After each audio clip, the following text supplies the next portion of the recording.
the frozen dawn. Imagine a morning where the first thing you see isn't your smartphone screen, but your own breath crystallizing in the air. Imagine waking up under 4 layers of heavy wool blankets, yet your nose feels like a piece of ice. There is no thermostat to turn up. There is no hot shower waiting. Outside, the year is 1905, and a great freeze has gripped the land. For the Edwardians, winter wasn't a season for hot cocoa and Netflix. It was a brutal, daily battle for survival. Welcome to the frozen reality of a century ago. The wake-up call. In the early 1900s, the bedroom was often the coldest place in the house. Why? Because coal was expensive. You didn't waste it on a room where you were just sleeping. As the sun barely peeks through the frost-covered window panes, you realize the water in the porcelain pitcher next to your bed has frozen solid overnight. The cold is heavy. It's a physical weight. To get out from under those blankets is an act of bravery.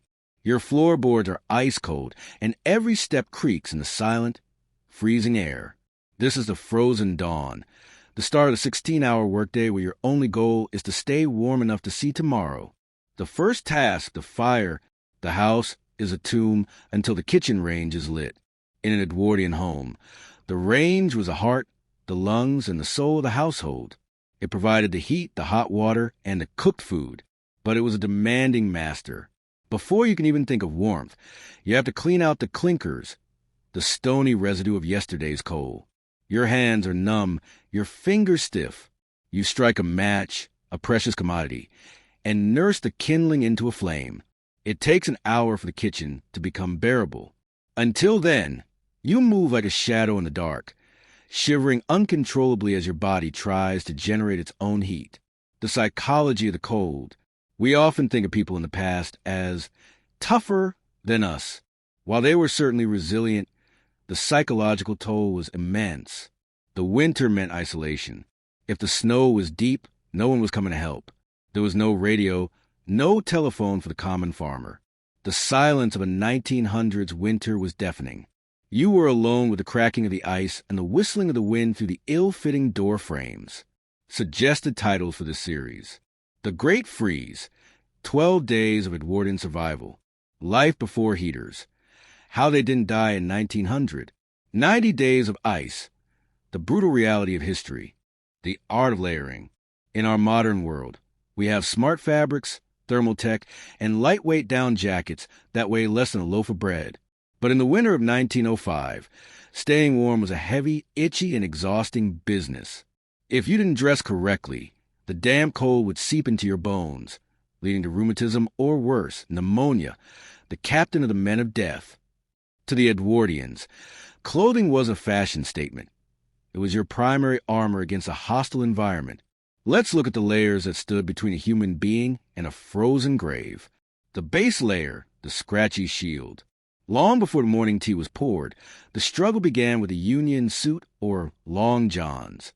Unlike the soft cotton blends we wear today, these were made of thick, heavy wool.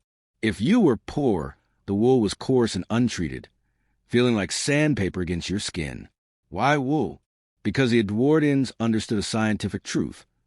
Wool is a miracle fiber. Even when damp from sweat or melting snow, wool retains its insulating properties. It traps air in its crimped fibers, creating a pocket of warmth generated by your own body heat. But there was a price to pay: the winter itch. For 4 months of the year, your skin was in a constant state of irritation, but that itch was a sign that you were staying alive. The middle layers, trapping the heat. The secret to Edwardian survival was not one thick coat, but many thin layers. Over the long underwear came the flannel shirt, usually made of a wool-cotton blend. For men, a waistcoat vest was mandatory. It wasn't just for style. It provided an extra layer of protection for the vital organs in the chest and abdomen. For women, the layering was even more complex and burdensome. Over the chemise and corset came the petticoat, sometimes 2 or 3 of them. These were made of heavy flannel or quilted fabric. While these layers provided warmth, they added significant weight. Imagine walking through 6 inches of snow while dragging 3 layers of floor-length wool skirts. Every step was a workout, and every workout produced sweat, which was the enemy. If your inner layers got too wet from perspiration, and then you stopped moving, the moisture would turn ice cold, chilling your core instantly. The outer shell, the heavy-duty protection. The greatcoat was the final piece of the puzzle. For a working-class man, this was often the most expensive item he owned. Made of melting wool, a fabric so thick and tightly woven it was almost waterproof. These coats were designed to last a lifetime. They were so heavy that putting one on felt like someone was placing their hands on your shoulders and pushing down. But the coat wasn't enough. In the damp winters of the UK or the North American plains, you needed a barrier against the wind. This is where leather and fur came in for the wealthy, while the poor used heavy wax-treated canvases or simply wrapped themselves in extra woolen shawls. The extremities, the battle for toes and fingers. The most common injury in an Edwardian winter wasn't a cold or flu. It was chilblains. These were painful, itchy swellings on the fingers and toes caused by repeated exposure to cold and then sudden heat. To prevent this, footwear was a priority. Leather boots were greased with tallow, animal fat, or beeswax to make them waterproof. Inside the boots, people would stuff dried hay or old newspapers. It sounds primitive, but paper is an incredible insulator. The air trapped between the sheets of newsprint acted as a thermal barrier, keeping the heat from escaping to the soles of the feet into the frozen ground. Gloves were rarely the thin, stylish things we see in movies. For the laborer, they were thick mittens, often knitted by a mother or wife, with a leather palm stitched on for grip. Mittens were superior to gloves because keeping the fingers together allowed them to share warmth, a small but vital tip for survival. Class warfare, in the cold, the art of layering, also highlighted the brutal class divide of the era. The wealthy had access to silk linings, which reduced the itch of the wool, and luxurious furs like mink or sable that were windproof and incredibly warm. The poor, however, relied on shoddy. Shoddy was a fabric made by grinding up old woolen rags and spinning them into new, low-quality yarn. It was heavy, it smelled when it got wet, and it wasn't nearly as warm as virgin wool. While the rich looked like winter royalty in their velvet and fur, the poor looked like bundles of rags, quite literally wearing layers of history, just to keep their pulse steady. The psychological weight. By the time an Edwardian was fully dressed to go outside, they might be carrying an extra 10 to 15 pounds of clothing. This physical burden contributed to the exhaustion of winter. You didn't just walk, you labored. You didn't just sit, you remained encased in your fabric armor. But as you stepped out the door and the minus 10 degrees Celsius wind hit your face, you thanked every single layer. You were a walking thermos, a self-contained heating unit wrapped in the best technology the 19th century had to offer. The hearth of the home. In the modern world, warmth is invisible. We flick a switch, a silent furnace hums in the basement, and heat flows through vents. But in 1905, warmth was a living, breathing, and hungry beast. It lived in the kitchen, inside a massive, black iron structure known as a range. This wasn't just an appliance. It was a heart of the home. If the fire died, the house died. If the fire grew too wild, the house burned. Managing the hearth was a full-time job that required skill, muscle, and a constant battle against the soot that threatened to choke the lungs of every inhabitant. The black iron beast.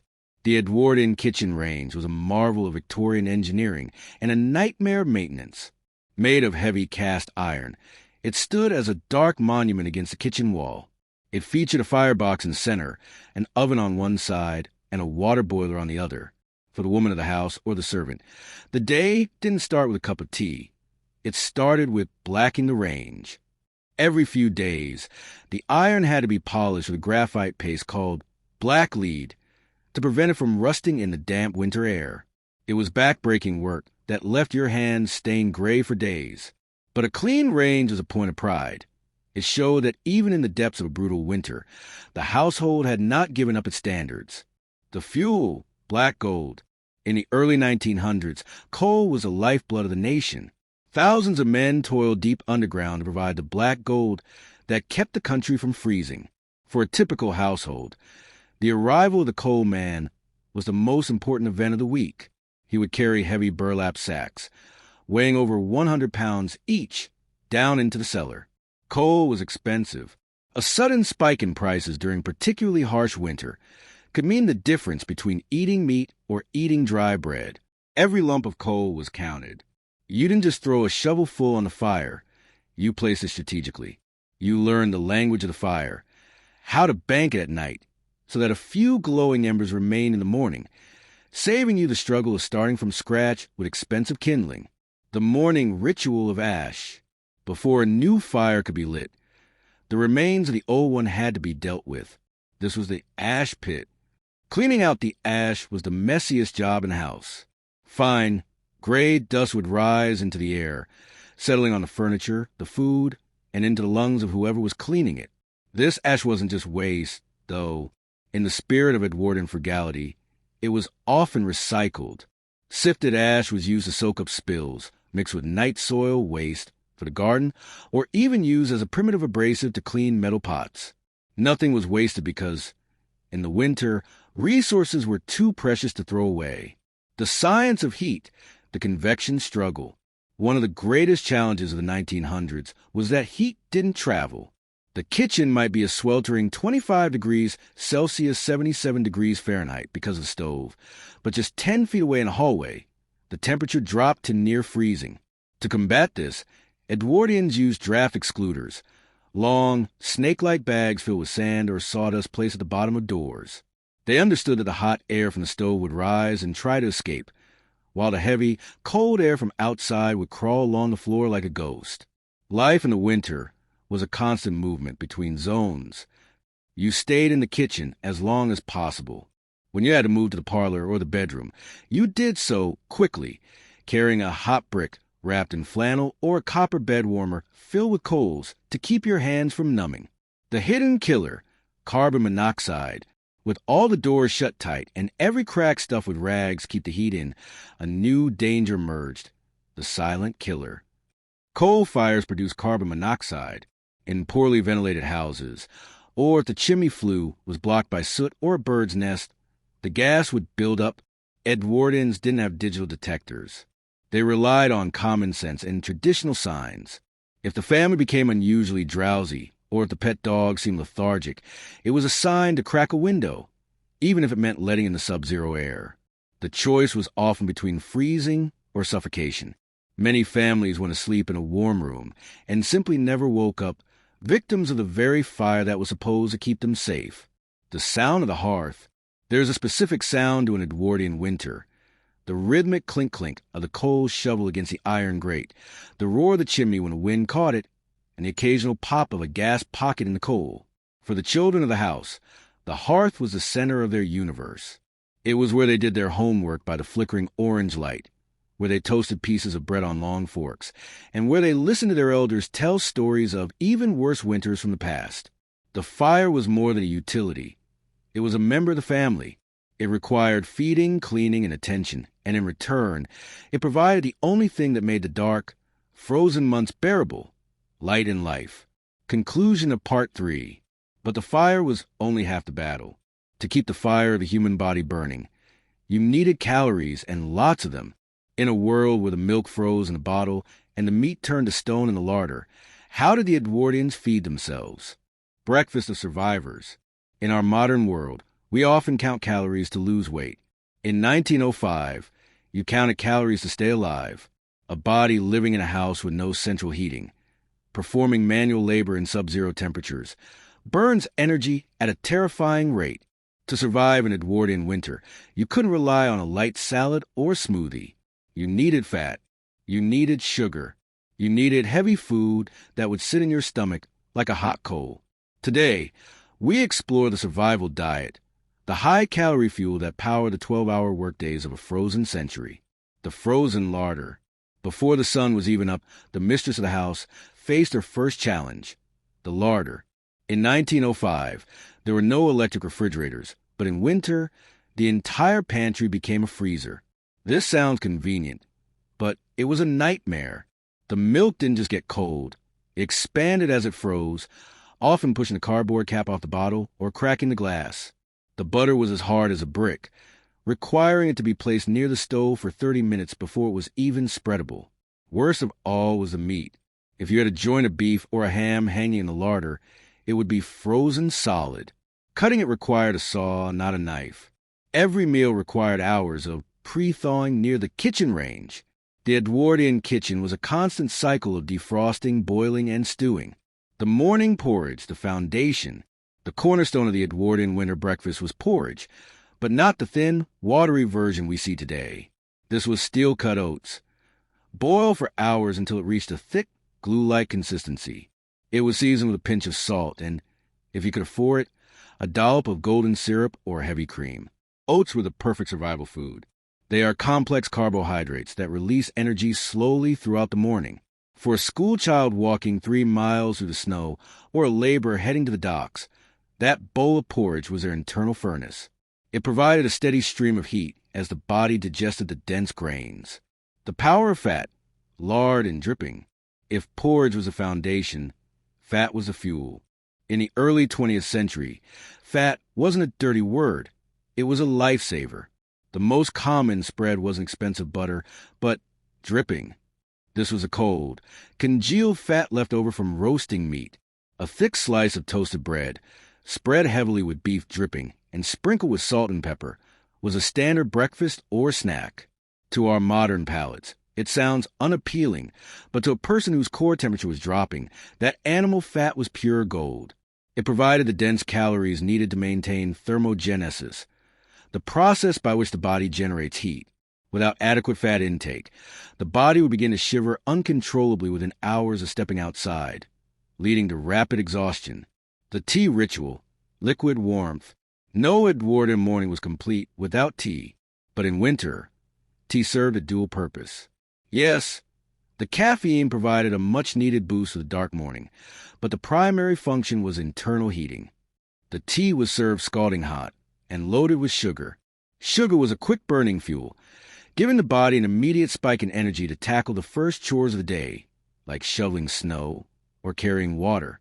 The warmth of the cup also served a practical purpose.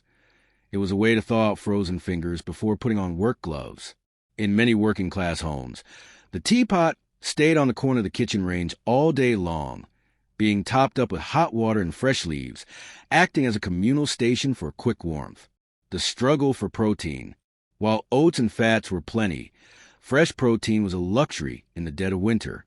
Most families relied on salt pork or bacon. This wasn't the thin, crispy bacon we know. It was thick, salt-cured slabs of fat with a streak of lean meat. The salt served two purposes. It preserved the meat without the need for ice, and it encouraged the body to retain water, which was strangely helpful in the dry, cold air of winter. Eggs were rare. Chickens often stop laying eggs when the days get short and the temperatures drop. If a family had eggs in January, they were likely water-glassed, an ancient method of preserving eggs by submerging them in a bucket of sodium silicate. These eggs would stay fresh for months, but they were treated like precious jewels, saved for the most grueling days or for the sick. The pudding culture, dinner, usually eaten at midday, was the largest meal. This is where the famous suet puddings came into play. Suet is the hard fat found around the kidneys of cows. Edwardians would mix this fat with flour and dried fruits like raisins to create spotted dick or suet dumplings. These puddings were steamed for hours. They were incredibly dense and heavy. A single serving could contain 800 to 1,000 calories. This was a slow burn, fuel that would get a worker through the freezing afternoon until the sun went down. Conclusion of Part 4. The Edwardian winter diet was a masterpiece of survival. It was built on the understanding that the body is an engine, and an engine cannot run without fuel. They ate with a purpose, to stay warm, to stay strong, and to stay alive. But what happens when you finish your meal and realize there is no water left to wash the dishes? Or worse, no water to drink? In our next part, we look at the most basic necessity of life and how it turned into a frozen nightmare. Water and ice. In the 21st century, we take water for granted. We turn a handle, and an endless stream of clean, temperature-controlled water appears. But in the winter of 1905, water was a stubborn, frozen enemy. In the Edwardian era, if you want a glass of water or a pot for tea, you didn't just turn a tap, you often had to fight for it with an axe.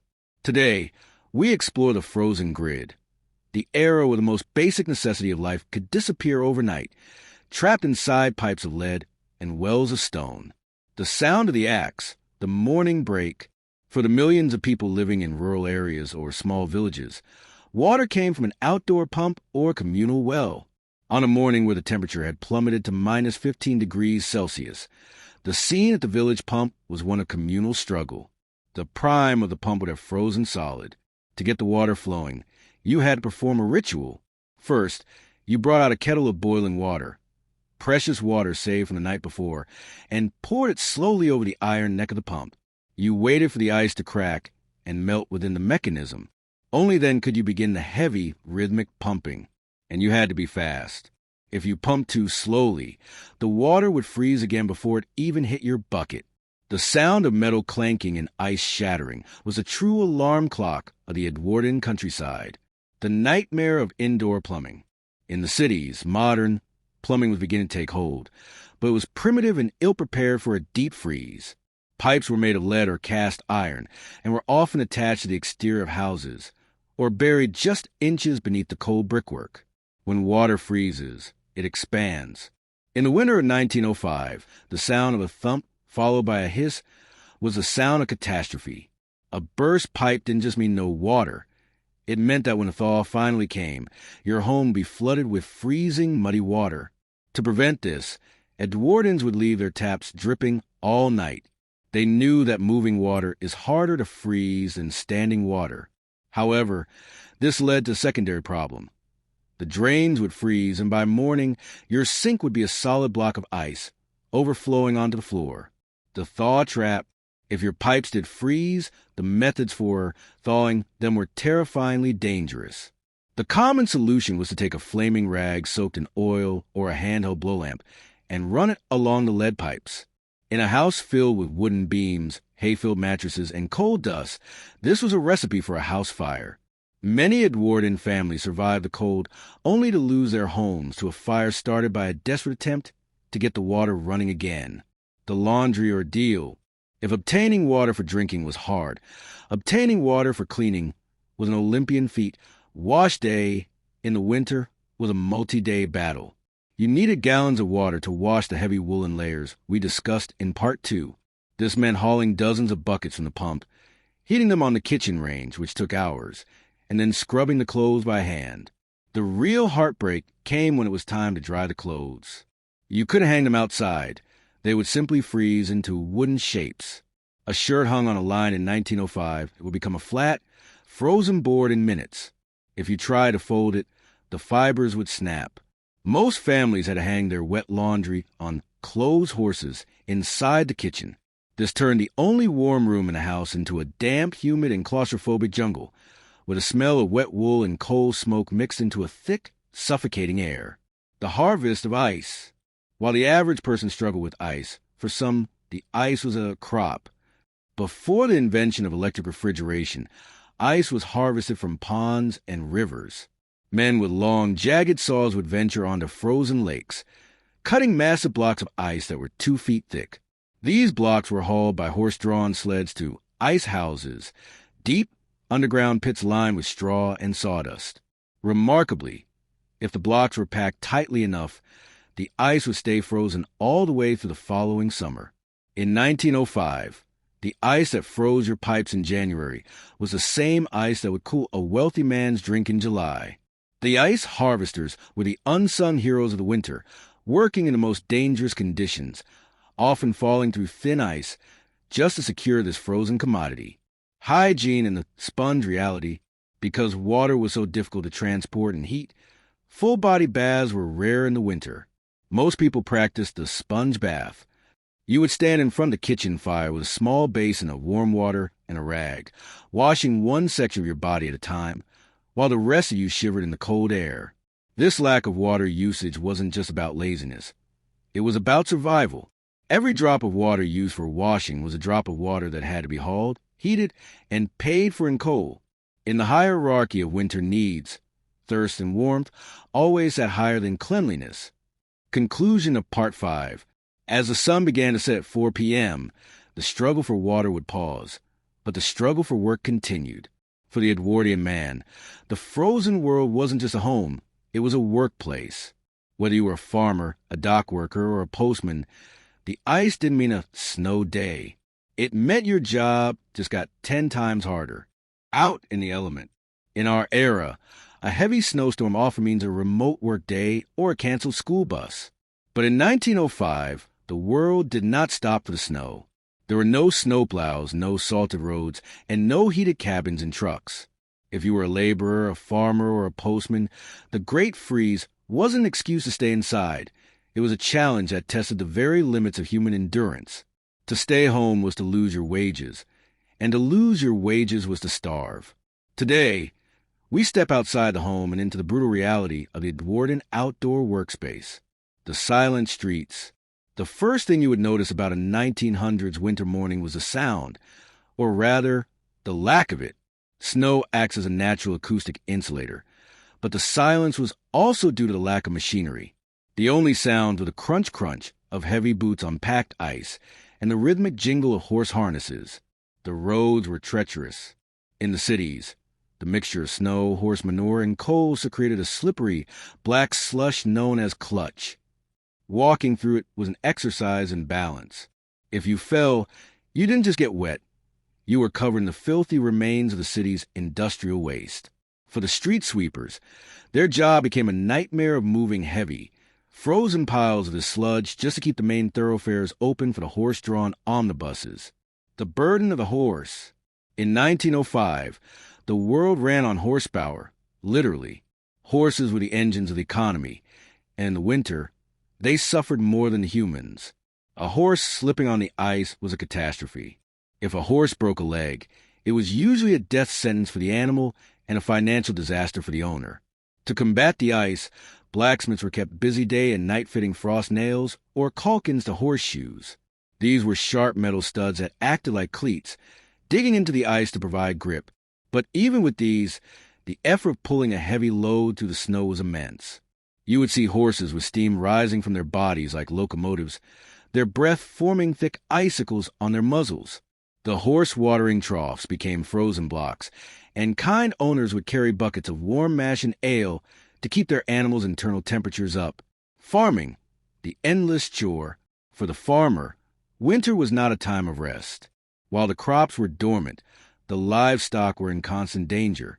Sheep could easily become snowed in, trapped in drifts where they would suffocate or freeze, if not found quickly. Farmers had to trek miles through waist-deep snow, often carrying a long pole to poke into drifts, looking for the steam holes created by a buried sheep's breath. Feeding the cattle was a grueling physical labor. Frozen hay had to be pitched, and as we discuss in Part 5, the water supply was a constant battle. The farmer's hands were a map of his struggle. Cracked skin, hacked sores from the cold, and permanent frost-nipped fingertips. There were no waterproof Gore-Tex gloves. There was only grease-soaked wool that eventually froze into the shape of the shovel handle. The postman and the messenger. One of the most respected figures of the Edwardian winter was the postman. In an age before the internet, the mail was the only link between families. The postie was expected to make his rounds regardless of the drifts. Rural postmen often walked 15 to 20 miles a day. In the Great Freeze of the early 1900s, stories emerged of postmen being found leaning against stone walls, frozen to death with their mailbags still gripped tightly. They were the sentinels of communication, and the sight of the red-faced man in his heavy navy blue coat was a symbol of hope for isolated families. They brought the news of the outside world to people who hadn't seen a neighbor in weeks. The danger of whiteouts. Without GPS or paved highways, it was incredibly easy to get lost. A sudden blizzard or whiteout could turn a familiar path into a deadly trap. In the flat plains of North America or the high moors of England, the horizon would disappear. People would lose their sense of direction just yards from their own front door. There are harrowing accounts of Edwardians tying ropes from their back door to the barn so they could find their way back after feeding the animals. If you lost the rope in a whiteout, you were as good as dead. The cold would disorient you, leading to paradoxical undressing, a late-stage hypothermia symptom where the victim feels a false sensation of extreme heat and strips off their clothes, hastening their end. The industrial toil.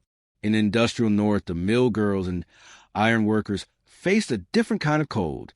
The factories were massive, unheated brick shells. While the machinery generated some heat, the drafts were lethal. Workers would wrap their feet in burlap sacks and grease their skin with tallow to create a barrier against the freezing dampness.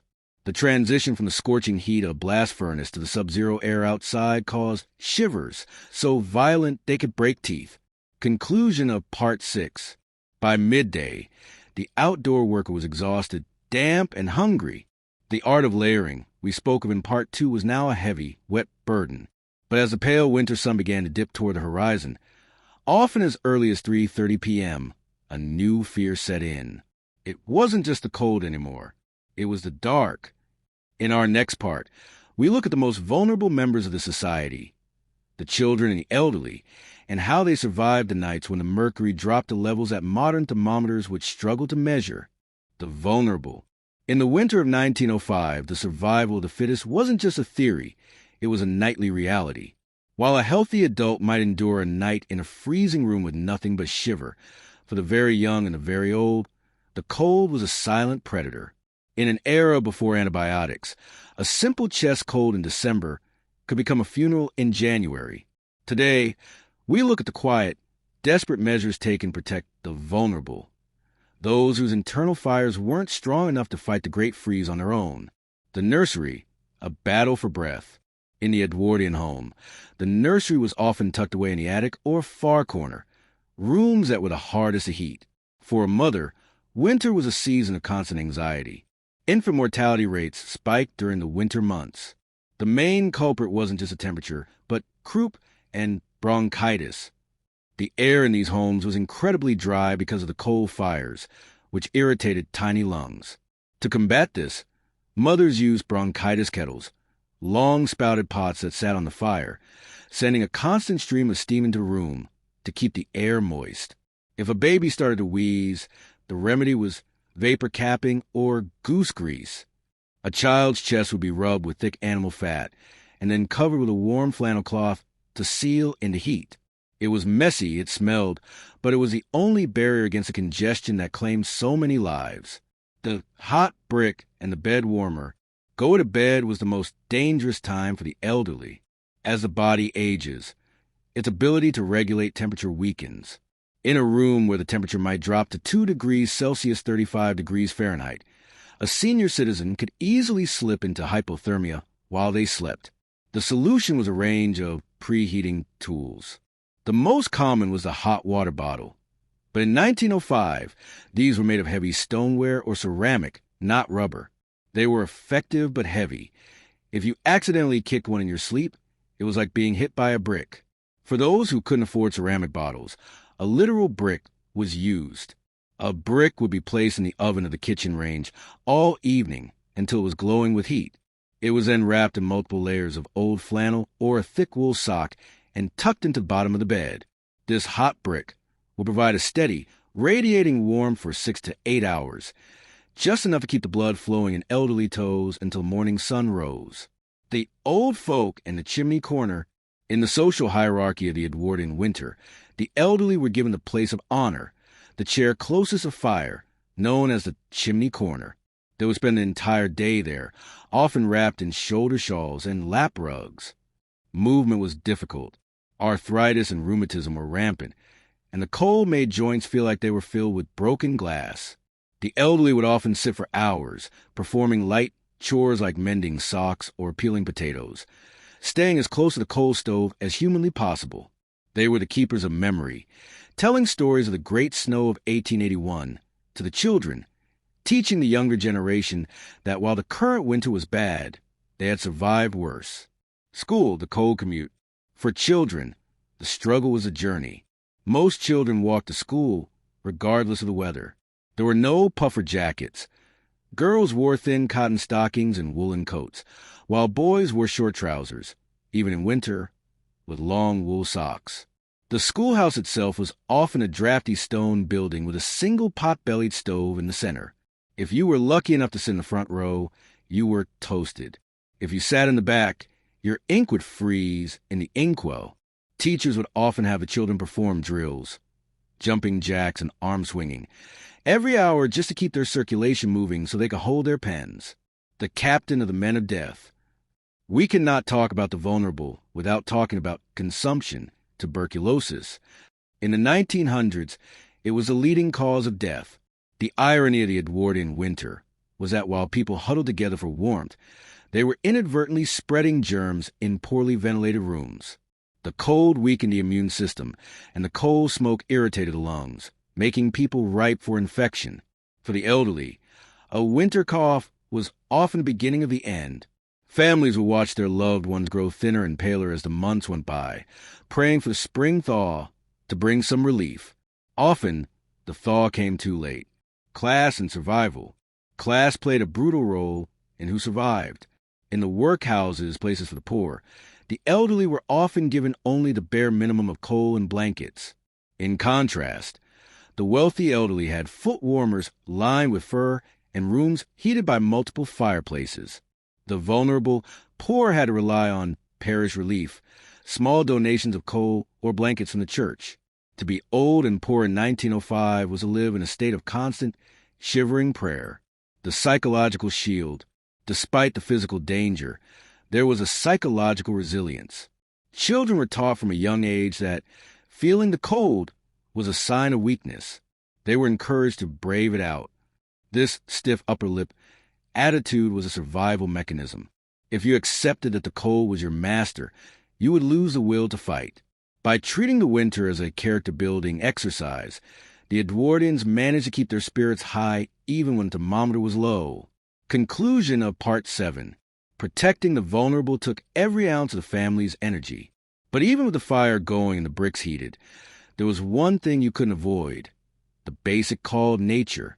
In our next part, we look at the most dreaded experience of the Edwardian winter, a trip to the outdoor privy. Hygiene in the cold. We live in an age where the bathroom is a sanctuary, warm tiles, steaming showers, and indoor plumbing. But in 1905, for the vast majority of people, the bathroom was a drafty wooden shack at the end of the garden. In the middle of a January blizzard at 3 a.m., the call of nature wasn't just an inconvenience. It was an alpine expedition. Today, we dive into the shivering reality of Edwardian hygiene, a world of frozen toilets, the weekly bath, and the absolute struggle to stay civilized when the temperature is working against you. The dreaded outdoor privy. For the working class, indoor toilets were a rare luxury. Most homes had a privy or outhouse. This was a small wooden hut built over a deep pit or a removable bucket. Imagine leaving your warm bed, putting on your boots, and trekking through 6 inches of snow just to sit on a wooden bench that was minus 10 degrees Celsius. There was no soft, quilted toilet paper. Instead, people used old newspapers or almanacs cut into squares and hung on a string. In the winter, the ink from a newspaper would often transfer to your skin, and the paper itself was as stiff as cardboard. But the cold brought a more solid problem.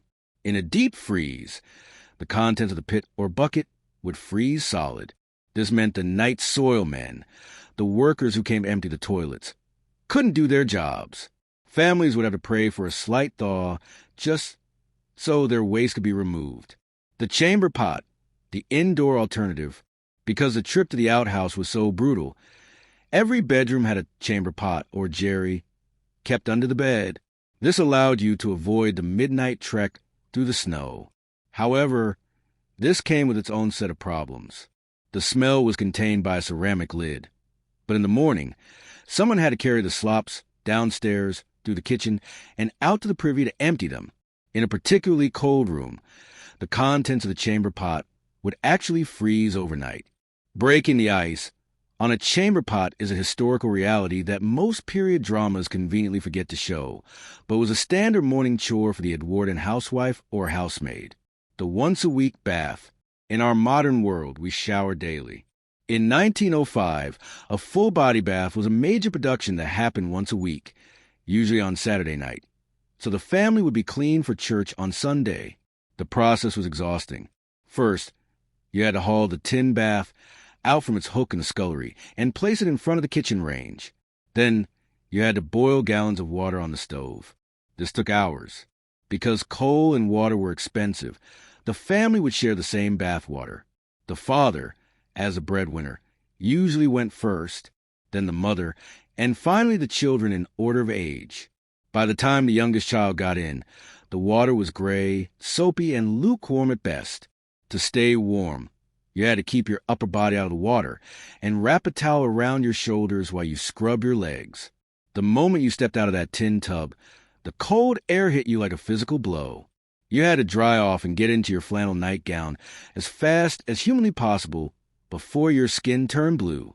The sponge in the washstand. On the other 6 days of the week, washing meant using the washstand in the bedroom. This consisted of a large ceramic bowl and a pitcher of water. As we mentioned in Part 5, this water was often frozen in the morning. Once the ice was broken, you would perform a top-and-tail wash. You'd wash your face, your armpits, and your feet. The goal wasn't to feel refreshed. It was simply to remove the soot and sweat of the day. Because the air was so dry and the soap was often harsh, made with lye, skin would become chapped and cracked. The Edwardians used glycerin and rosewater, or plain lard to soothe their bleeding knuckles and faces. Cleanliness in 1905 wasn't about a fresh scent. It was a battle against infection and skin rot. Laundry, the frozen armor. If personal hygiene was hard, keeping clothes clean was even harder. We've talked about the art of layering. But imagine the weight of those clothes when they got wet. In the winter, mud and slush from the streets would cake onto the bottom of long skirts and trousers.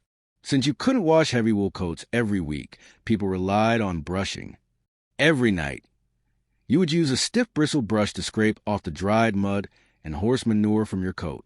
For the inner layers, dolly tubs and wringers, mangles, were used. The work was so cold that women's hands would often turn a deep purple red, a condition known as washerwoman's hand. Drying the clothes indoors, as mentioned before, created a damp environment. This humidity, combined with the cold walls, created black mold. The Edwardians didn't know about spores, but they knew the musty smell of winter was a sign of a sickly house. The secret of smelling like a winter. If you could travel back to 1905, the first thing you would notice wasn't the cold, but the smell. Everyone smelled a mixture of coal smoke, damp wool, animal fat from the dripping in lard, and a hint of unwashed skin. But because everyone smelled that way, no one noticed it. It was simply the smell of survival. Perfumes and colognes were used by the wealthy to mask it. But for the common man, his scent was his badge of labor. To be clean in the winter was a luxury that required time and money that most people simply didn't have. Conclusion of Part 8. Despite the grime and the freezing outhouses, the Edwardians maintained a remarkable level of dignity. They polished their boots, they mended their rags, and they kept their black lead stoves shining. But as the hygiene chores finished, the sun would set, and the village would fall into a deep, icy silence. In our next part, we look at the winter industry, how the economy kept moving when the canals were frozen and the roads were blocked. In the modern world, we are bombarded by artificial noise, the hum of electricity, the roar of engines, and the ping of notifications. For a Viking living in the 9th century Arctic, the world was characterized by a profound, almost heavy silence. But to the trained ear, this silence was never empty. It was a language. This section explores the sensory intelligence of the Norse people. To survive the winter, they had to develop a heightened state of environmental awareness that modern humans have almost entirely lost. They didn't just look at the weather. They felt the atmospheric pressure in their joints and tasted the moisture in the air. The most critical sense for a Viking was hearing. In the dark, your eyes can deceive you, but the sound of the ice does not lie. We look at the phenomenon of ice cracking.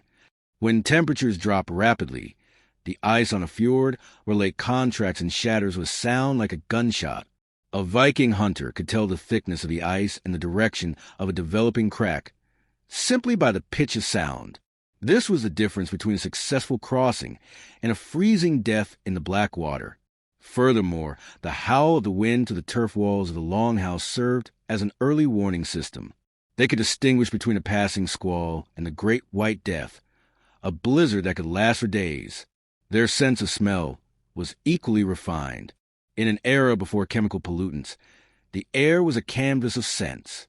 A Viking could smell a snowstorm coming from miles away, the scent of ozone and metallic cold that precede a heavy fall. Within the settlement, Smell was a diagnostic tool. The scent of the hearth fire told them if the wood was damp, indicating future smoke issues, or if the peat was high quality. Even the smell of the livestock in the byre provided information. A change in the scent of the manure could indicate a sick animal, which was a threat to the family's heat source and future food supply. This sensory survival extended to the tactile or touch. Vikings developed a topographical memory. They could navigate familiar paths in total darkness or heavy fog by feeling the slope of the ground beneath their boots and the direction of the wind against their cheeks. This is often referred to as wayfinding. They used the fetch of the wind, the way it feels as it hits an obstacle, to locate their longhouse when visibility was zero. This part of the script emphasizes that the Vikings were not fighting nature. They were reading it. Their bodies have become finely tuned instruments, synchronized with the frequencies of the Arctic. They lived in a state of constant, active listening, a meditative survival mode that kept them one step ahead of frost. When the sky above the Arctic begins to dance with ghostly green and violet fire, a modern person sees the aurora borealis, a collision of solar particles with the Earth's magnetic field. But for a Viking, the sky was a stage for the gods. This section explores the spiritual shield provided by Norse mythology. In the depths of a winter where the sun had abandoned the earth, the Vikings needed a why for their existence. Their myths weren't just stories. They were a psychological framework that turned a terrifying environment into a meaningful, albeit dangerous, landscape. The northern lights were often interpreted through the lens of the Valkyries, the shield maidens of Odin. The flickering lights were believed to be the reflections of their armor as they led the souls of fallen warriors to Valhalla. This interpretation turned a cold, celestial event into a source of inspiration. It reminded the Norsemen that even in the darkest night, the gods were active. Other traditions viewed the lights as the breath of the frost giants or the bridge of Bifrost, connecting the world of men, Midgard, to the realm of the gods, Asgard. By personifying the weather, the Vikings made the Arctic winter something they could negotiate with through ritual and courage, rather than something they should simply fear. This mythological worldview was essential for combating the winter depression we discussed in Part 7. The Vikings believed they were living in the age of the wolf. Their mythology told them that one day a winter would come, the Fimbul Winter, that would never end, leading to the final battle of Ragnarok. Therefore, every spring that arrived was a temporary victory for the gods. This created a culture of extreme stoicism.